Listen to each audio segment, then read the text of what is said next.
దివ్యవాణి TV ప్రేక్షకులందరికీ శుభోదయం. యేసుక్రీస్తు పరిశుద్ధ నామంలో ప్రియులారా మీ అందరికీ స్వాగతం, సుస్వాగతం.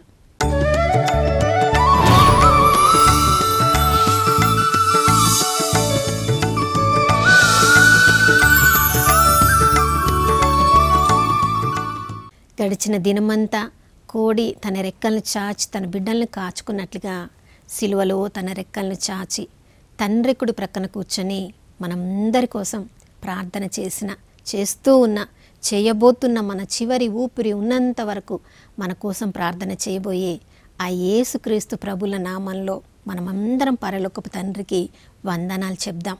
నమ్మదగిన దేవుడు, విశ్వసనీయుడు, ఇంతవరకు కాచిన దేవుడు, ఇక ముందు కూడా కాచే దేవుడు, ప్రతిరోజు ఆశీర్వాదముల పరంపరను, అనుగ్రహముల పరంపరను మనందరిపై కుమ్మరించే ఆ దేవుని నామాన్ని విశ్వసించుదాం.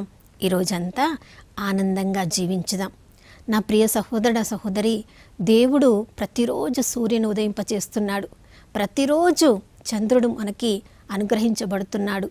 ఎన్నో లెక్కలేని నక్షత్రాలు ఆ రాత్రికాల సమయంలో కూడా మనకి వెలుగును ప్రసాదించడానికి సర్వ సృష్టిని దేవుడు మన కొరకే అనుగ్రహించాడు. చూడండి, భూమిని పచ్చదనముతో నింపి మనకి రకరకాల పండ్లు, ఫలాలు, కూరగాయలు అన్నిటినిచ్చి మనల్ని ఆరోగ్యవంతులుగా ఉంచడానికి దేవుడు అన్నిటిని కూడా మొలిపింపచేసి సమకూర్చి వాటి మీద అధికారాన్ని చెలాయించడానికి, వాటి ద్వారా ఆశీర్వాదం పొందడానికి ప్రతిదీ ఈ లోకంలో ఏది చూసినా మన కొరకు ఆశీర్వాదకరంగా ఉంది అని మనం గుర్తించగలిగినప్పుడు వాటన్నిటిని బట్టి దేవునికి వందనాలు చెప్తాం. కానీ ఎప్పుడైతే మనకు ప్రతిరోజు ఉన్న ఎన్నెన్నో లెక్కలేని ఆశీర్వాదములను అనుభవిస్తూ వాటిని మనము గుర్తించలేకపోతే, ఇంకా ఏదో మనకి లేని దాన్ని చూసి మనము దేవుణ్ణి ప్రశ్నిస్తూ ఉంటాం.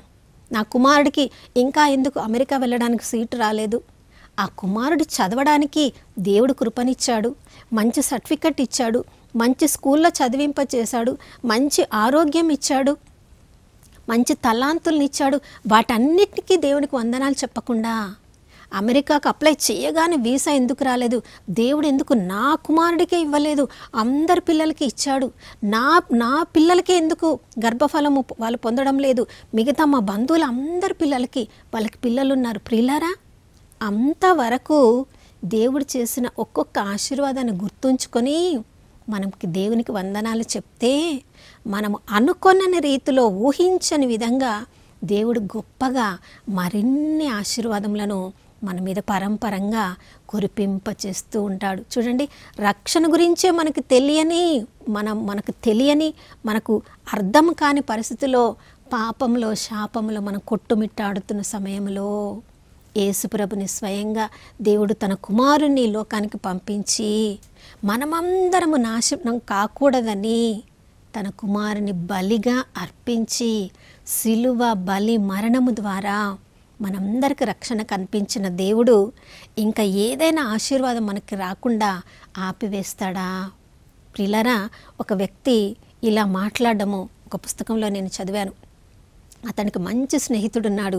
ఇద్దరు మంచి స్నేహితులు ప్రతిదీ ఒకరితో ఒకరు పంచుకుంటూ ఉంటారంట. ఒకరితో ఒకరు ఎప్పుడు కూడా మంచి జరిగినా చెడు జరిగినా చెప్పుకుంటూ ఉంటారు. ఒకరోజు వాళ్ళిద్దరు కలిసి ఆఫీస్కి వెళ్తున్నప్పుడు ఒక స్నేహితుడు చాలా ముభావంగా ఉన్నాడు. ఎప్పుడు గలగలా మాట్లాడేవాడు.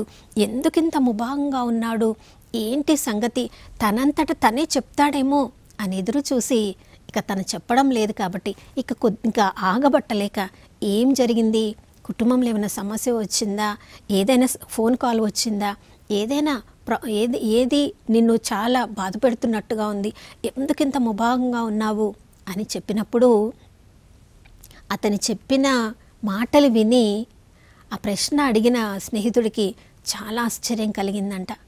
నీకు కొన్ని విషయాలను నేను చెప్పలేదు, అవేంటంటే 3 వారాల క్రితము అమెరికాలో ఉండే మా కజిన్ ఒకడు చనిపోయాడు. వాడికి ఒక $20 లక్షలు ఉన్నాయి. అతడు పోతూ వివాహం కాలేదు కాబట్టి నా పేరు మీద రాసిపోయాడు. నేను ఇక్కడున్నాను, నాకేమీ లేదని 2 వారాల క్రితం మా నాన్నగారు చనిపోయారు, ఆయన నాకు ఏది మంచి ఉద్యోగంలో నేను సెటిల్ కాలేదు కాబట్టి ఆ ఇల్లు నా పేరు మీద రాశారు. పోయిన వారంలో మా ఆంటీ ఒకరు కెనడాలో చనిపోయారు, ఆమెకు భర్త చనిపోయాడు, పిల్లలు లేరు కాబట్టి ఆమెకున్న ఆస్తి అంతా నా పేరే రాసింది. ఈరోజు ఈ వారం శనివారం, ఈ వారం అంతా అయిపోతుంది, ఏ ఆశీర్వాదం రాలేదు, ఎక్కడి నుంచి డబ్బులు రాలేదు, దేవుడు ఏం చేస్తున్నాడు, ఎందుకు ఈ వారంలో ఎక్కడి నుంచి డబ్బులు నాకు ఆస్తి రాలేదు అని ఆలోచిస్తూ ఉన్నాను, అందుకే ముభావంగా ఉన్నాను అని చెప్పినప్పుడు ఆ ప్రశ్న అడిగిన స్నేహితుడికి ఏడవాలో నవ్వాలో అర్థం కాలేదంట ప్రియులారా. చూడండి, 3 వారాల నుంచి అతను అనుకున్న విధంగా అంత ఆస్తి అతనికి వచ్చింది. ఆస్తి వచ్చిందని స్నేహితుడికి చెప్పలేదు, ఆస్తి ఇచ్చిన దేవుడికి వందనాలు చెప్పలేదు. ఆ ఆస్తి తన పేరు మీద వ్రాసిన ఆ బంధువులను గురించి కూడా ఎవరికి గొప్పగా చెప్పలేదు, వారిలో ఉన్న మంచితనాన్ని ఎవరితో పంచుకోలేదు. కానీ ఈ వారము తనకి ఏది రాలేదని, ఎక్కడి నుంచి ఏమి దేవుడు అనుగ్రహించలేదని ముభావంగా ఉండి ఎందుకు దేవుడు ఇలా చేశాడు అని ప్రశ్నిస్తూ ఉన్నాడు. ప్రియులారా, దేని మీద మన దృష్టిని పెట్టాలి, దేని మీద మనం దృష్టిని పెడుతున్నామో. ఎన్ని ఆశీర్వాదములు దేవుడు మనకి ఇచ్చినప్పుడు వాటిని అనుభవిస్తున్నాం కానీ గుర్తించడం లేదు. కానీ ఏదైతే మనం కోరుకుంటామో అది పొందనప్పుడు ఇక ఏ ఆశీర్వాదం దేవుడు మనకి ఇవ్వనట్లుగా మాట్లాడుతూ ఉంటాం. ఆ దేవుడితో సరి అయిన సంబంధం మనకు ఉంటే ప్రియులారా, ప్రతిరోజు దేవుడు ఎన్ని ఆశీర్వాదములు మన మీద కుమ్మరిస్తున్నారని గుర్తించగలము, వాటి గురించి దేవుడికి వందనాలు చెప్పగలము. చూడండి, ఏ ద్రాక్షవల్లి అయితే ఆ కొమ్మలన్నీ కూడా ద్రాక్షవల్లితో అంటి పెట్టుకొని ఉంటాయో అవి మాత్రమే ఎక్కువ ద్రాక్షలను ఇచ్చి అది ఫలభరితమైన చెట్టుగా గుర్తింపు పొందుతుంది. ఈ లోకంలో ఆశీర్వాదముల పరంపర మన మీద కొమ్మరిస్తూనే ఉన్నాడు దేవుడు. వాటిని గుర్తించగలగాలంటే ద్రాక్షవల్లి అయిన ఆ దేవునితో మనకు సంబంధం కలిగి ఉండాలి. ఆ ద్రాక్షవల్లిలోని కొమ్మలన్నిటిని కూడా దేవుడు ఏపుగా పెరగనివ్వడు ప్రియులారా. అది ఇంకా బాగా ద్రాక్షలను ఇవ్వాలంటే దాన్ని సాగు చేస్తాడు. అడ్డం దిడ్డంగా పెరుగుతున్న కొమ్మలంటిని కూడా కత్తరించి సరి చేస్తాడు. ఏ కొమ్మ ఎంతవరకు ఉంచాలో అంతవరకు ఉంచి సరిచేసి కావలసినంత ఎరువు వేసినప్పుడే ఆ ద్రాక్షవల్లి బాగా ద్రాక్షలను ఇస్తుంది. మన జీవితంలో కూడా దేవుడు ఎన్నో ఆశీర్వాదములను మనం దేవుడి మీద ఆధారపడినప్పుడు చేసినప్పుడు ఆ ఆశీర్వాదముల మీద దృష్టిని పెట్టకుండా శ్రమల మీదనే మన దృష్టిని పెట్టినప్పుడు ఆ శ్రమలు మన మనస్సును నిరాశలోనికి, నిస్పృహలోనికి, అప్పటి వరకు దేవుడిచ్చిన ఆశీర్వాదములను గురించి దేవుడికి వందనములు చెప్పకుండా ఇంకా దేవుడు ఏదో తక్కువ చేశాడని దేవుని గురించి తక్కువ మాట్లాడడానికి ఆ శ్రమలు మనల్ని పురికొల్పుతాయి ప్రియులారా. అందుకని యెహోషాఫాతు రాజును చూడండి, ఆహాబుతో సంబంధాన్ని కలిగి ఉన్నంత వరకు తనకు అన్నీ చేయగలడు అనుకున్నాడు. కానీ ఎప్పుడైతే సత్యం తెలుసుకున్నాడో 20వ అధ్యాయంలో మనం చదువుతున్నాము, యుద్ధమునకు ఎంతోమంది రాజులు, 3-4 రాజులు కలిసి తన మీదకి రావాలని అనుకున్నప్పుడు అప్పటి వరకు తనల్ని కాపాడిన దేవుని దగ్గరికి పరిగెత్తుకొని వెళ్తున్నాడు. ఆ జాబును దేవుడి ముందు పెడుతున్నాడు ఆలయంలో. ప్రభా, ఇంతమంది వీళ్ళు నా మీద యుద్ధానికి వస్తున్నారు, నాకైతే ఏం చేయాలో తెలియడం లేదు. ఇంతవరకు నన్ను కాపాడిన దేవుడవు, ఇక ముందుగా నన్ను కాపాడే దేవుడవు నీవేనయ్యా, నీవే నన్ను కాపాడాలి. ఇంతవరకు నన్ను ఎన్ని యుద్ధాలలో నన్ను సంరక్షణలో ఉంచిన దేవుడవు, మాకు విజయమునిచ్చిన దేవుడవు, ఇప్పుడు కూడా నీ వల్లనే ఇది జరుగుతుందని తనని ఆశీర్వదించి ఆ దేవుడి మీద తన భారాన్ని వేసి మొరపెట్టినప్పుడు ఒక ప్రవక్త ద్వారా దేవుడు మాట్లాడుతున్నాడు, ఈ యుద్ధం నీది కాదు, ఈ యుద్ధం యెహోవాదే. మీరు దేవుని స్తుతిస్తూ ఉన్నప్పుడు ఆ స్తుతుల ద్వారా దేవుడే తన దూతలను పంపి యుద్ధం చేస్తాడు. ఈ యుద్ధంలో మీకు విజయమునిస్తాడు. నా ప్రియ సహోదర సహోదరి, మనందరి జీవితంలో కూడా ఎన్నో ఆశీర్వాదములను ప్రతిరోజు మనం పొందుతూ ఉన్నాం. ఎప్పుడైనా కొద్ది సమయం తీసుకొని వాటన్నిటిని గుర్తు చేసుకొని ఆ రోజంతా కూడా దేవా ఇవన్నీ నాకు ఇచ్చిన దేవా నీకు స్తోత్రమని కృతజ్ఞతలు అర్పించే రోజుగా, ఆశీర్వాదములను గుర్తించుకొని దేవునికి వందనాలు చెప్పే రోజుగా ఎప్పుడైనా ఏదైనా రోజును మనం ఉంచామా? ఈ రోజు ఎందుకు ఆ దినంగా ఉండకూడదు? ఈరోజు మొత్తం కూడా దేవుడు మన జీవితంలో, మన వ్యక్తిగత జీవితంలో, మన కుటుంబ జీవితంలో ఎన్నెన్ని ఆశీర్వాదములు మనపై, మన కుటుంబ సభ్యులపై కుమ్మరించారో వాటన్నిటిని ఒక్కొక్కటిగా చెప్పుకొని దేవునికి వందనాలు చెప్తే ఈరోజు అంతా కూడా సరిపోదేమో.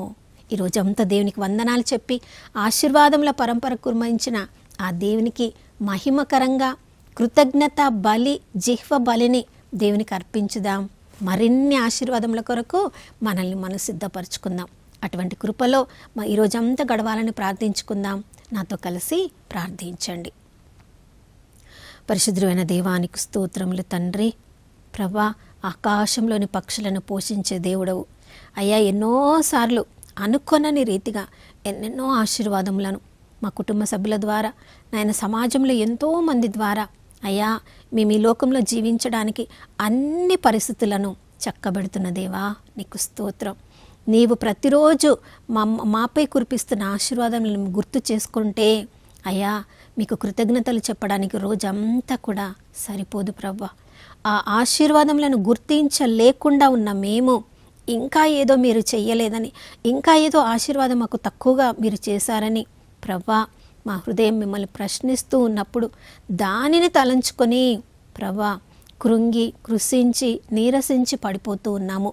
నాయన మేము పొందిన ఆశీర్వాదములకు ఈరోజు అంతా మీకు కృతజ్ఞతలు చెప్తూ మేము సంతోషంగా గడుపుతూ ఎంతోమందిని మా ఈరోజు జీవితం ద్వారా వారి జీవితంలో వారు పొందిన ఆశీర్వాదములను కూడా గుర్తు చేసి మీకు వందనములు చెప్పే వారిలాగా ఈరోజు మమ్మల్ని అందరినీ దీవించమని యేసయ్య పరిశుద్ధ నామములో అడిగి వేడుకొంచున్నాం తండ్రి. ఆమేన్. ప్రియులారా, ఈరోజు అంతా కూడా దేవుడు ఎన్నెన్ని ఆశీర్వాదాలు మన జీవితంలో చేశారు, అద్భుతములు చేశారు. వాటన్నిటిని ఒక్కొక్కటి గుర్తు చేసుకుని ఆ దేవునికి వందనములు చెప్దాం.